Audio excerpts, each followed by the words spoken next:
जो चीज़ मैं भूलता था मैं अपने आप को ही मैसेज कर देता। कोई एक बार बता दो यार, क्या अब इसे स्टार्ट करें तो हो जाएगा क्या? एमआर सर के नोट्स सफिशिएंट है क्या? मैं सोच रहा था यार, क्यों वेस्ट किया, क्यों वेस्ट हुआ, मेरा खुद से कॉन्फिडेंस ही उठ जाता था। तो इसी सवाल से शुरुआत करते हैं। भैया, एमआर सर के नोट्स सफिशिएंट है क्या? मेरा रिप्लाई, देखो भाई, एमआर सर के नोट्स बिल्कुल सफिशिएंट है।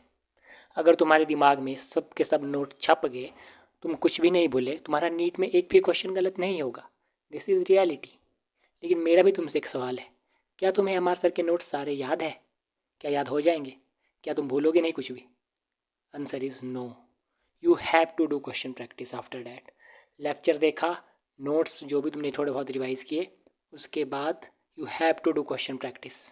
क्वेश्चन प्रैक्टिस नहीं करोगे तो कुछ भी याद नहीं रहने वाला है, और एट द एंड सब कुछ ऐसा लगेगा यार ये कब पढ़ा था। Question practice is must.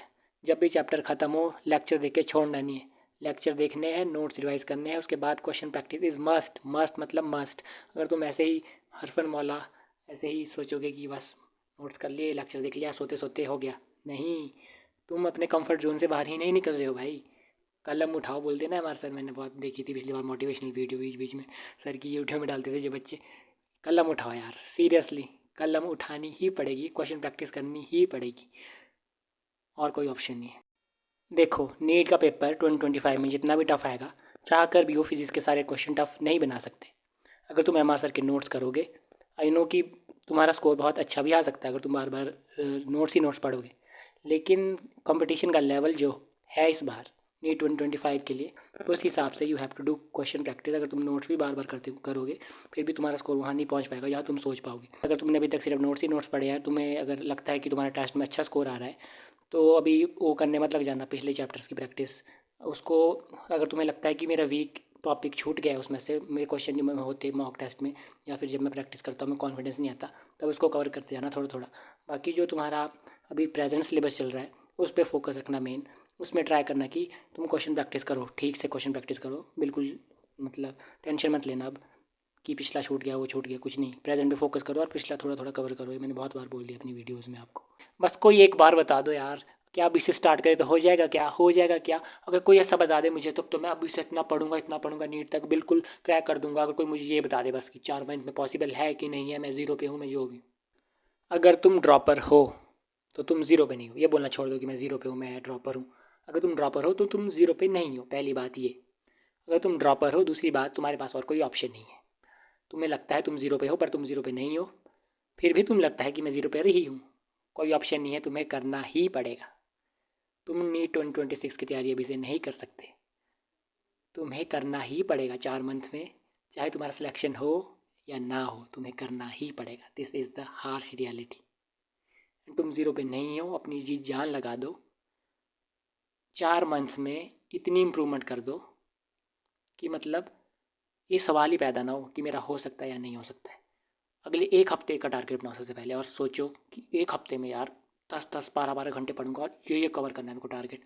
और एक हफ्ते बाद सोचो, यस, कंप्लीट कर दिया यार, इतना कर दिया मैंने यार, मैंने अपना बेस्ट दे दिया, 10-12 घंटे में लगा रहा। You can only do one thing, improvement. जितना तुमसे हो सकता है इम्प्रूवमेंट करो। 20% पे हो, 50% पे पहुँचो, 50% पे हो, 70% पे पहुँचो।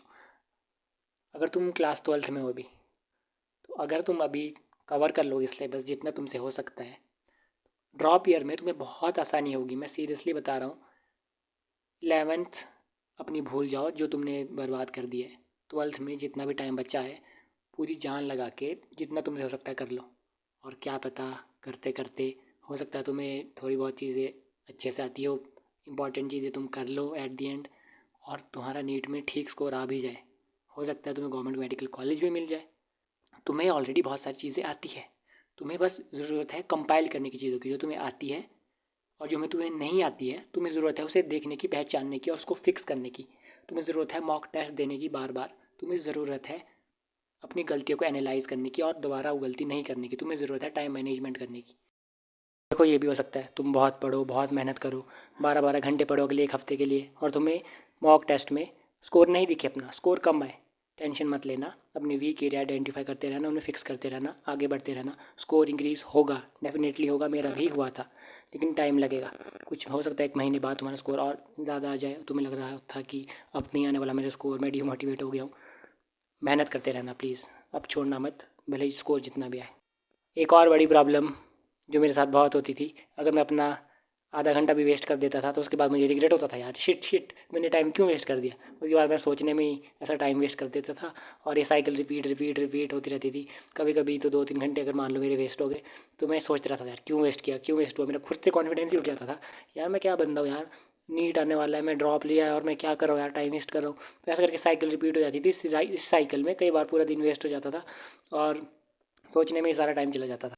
अगर तुम्हारे साथ वैसा होता है तो एक बात का ध्यान रखना, तुम्हारा एक स्लॉट अगर ख़राब भी चला गया, बाकी के स्लॉट ख़राब मत होने दो, बिल्कुल भी मत होने दो। ज़्यादा सोचने की ज़रूरत नहीं है, ऐसा मैक्सिमम बच्चों के साथ होता है, कभी ना कभी होता ही है, चाहे वो टॉपर भी क्यों ना हो। उसके साथ भी ऐसा ज़रूर होगा कि कभी कभी उसका दिन प्रोडक्टिव नहीं जाएगा, कुछ घंटे वेस्ट हो गए। तो जो तुम्हारा टाइम वेस्ट हो गया छोड़ो, भाड़ में जाए। जो तुम्हारा टाइम बचा है उसे ठीक से करने की कोशिश करो। एक स्लॉट वेस्ट हो गया यार, छोड़ उस स्लॉट को, यार क्यों पड़ा है उसके पीछे। अब सोच के ठीक तो नहीं आ, वापस तो नहीं आ जाएगा ना वो स्लॉट पढ़ाई का। अब तुम्हारा जो स्लॉट चला गया। अब तुम्हें मान लो तुमने सुबह से 6 से 8 10 जितना भी हो गया तुमने पढ़ना था, तुमने वेस्ट कर लिया 6 to 10, लेकिन 10 के बाद भी तो तुम्हारे पास पूरा दिन पड़ा है ना, तो वहाँ इंप्रूवमेंट करने की कोशिश करो, वहाँ अपना बेस्ट दे दो, भाड़ में जाए जो हो गया। तो तुमने बहुत सारे क्वेश्चन मुझसे पूछे थे कमेंट्स में, इंस्टाग्राम में, तो मैं सब रिप्लाई नहीं कर पाया सबका। आई थिंक मैंने मोस्ट ऑफ दी रिप्लाई नहीं दिए थे इंस्टाग्राम में, खासकर जो भी तुमने पूछा था, क्योंकि मैं इंस्टा आजकल चला नहीं रहा हूँ बहुत ज़्यादा। लेकिन डोंट वरी, मैं तुम्हारे मैसेज देख लूँगा जितने भी हैं, और फिर मैं इसी हफ्ते एक वीडियो बनाने की सोच रहा हूँ जिसमें तुम्हारे सारे रिप्लाई दे दूँगा, ठीक है। और बाकी तो सब्सक्राइब करो इस चैनल को, क्योंकि वीडियो आने वाली है तुम्हारे लिए स्पेशल। नीट का एग्ज़ाम कब था अपना? 5 में। यहाँ देखो, उससे पहले मैंने क्या क्या बता रखा है अपने आप को। ये मैं फार्मूला लिख लिए थे नीट के एग्ज़ाम से, कितने दिन पहले लिखा है मैंने सब कुछ। देखो कुछ बोला भी, colours produced by electronic transition with in the D orbit how the समझ में नहीं आएगा तुम्हें, इतनी फास्ट बोला है। डी एंड एफ लॉक का ये मैं बोलता था। Yellow 1:3, purple 1:2। हाँ मेरे को याद आ गया, ये भी शायद डी एंड एफ ब्लॉक में कोई टेबल सी होगी, आप देख लेना। Does not form, does form, क्या क्या लिखा है मैंने। और देखो यहाँ पर व्हाट्सएप पर और क्या है। Malignant tumours on the other hand are the mass of proliferating cell called tumour cell और dash cell called tumour cell और न्यूप्लास्टिक सेल। न्यूप्लास्टिक सेल ही भूल रहा था मैं, बाकी छोड़ो तुम। क्या क्या है ये देखो, ये मैं भूल जाता था डायग्राम, कभी गलती से आ गया था नीट में तो मैं क्या करता, तो मैं यहाँ भेज देता था। सो वैसी चीज़ें है यार। देखो अप्रैल 14, देखो मैं कब से स्ट्रगल, देखो तुम, स्ट्रगल इज़ रियल 2023 में। ये देखो मैं क्वेश्चन प्रैक्टिस करता था, बोला था ना मैंने कि गूगल से मैं क्वेश्चन प्रैक्टिस करता था बायोलॉजी के। सिली मिस्टेक, देखो मैं से रोता था तब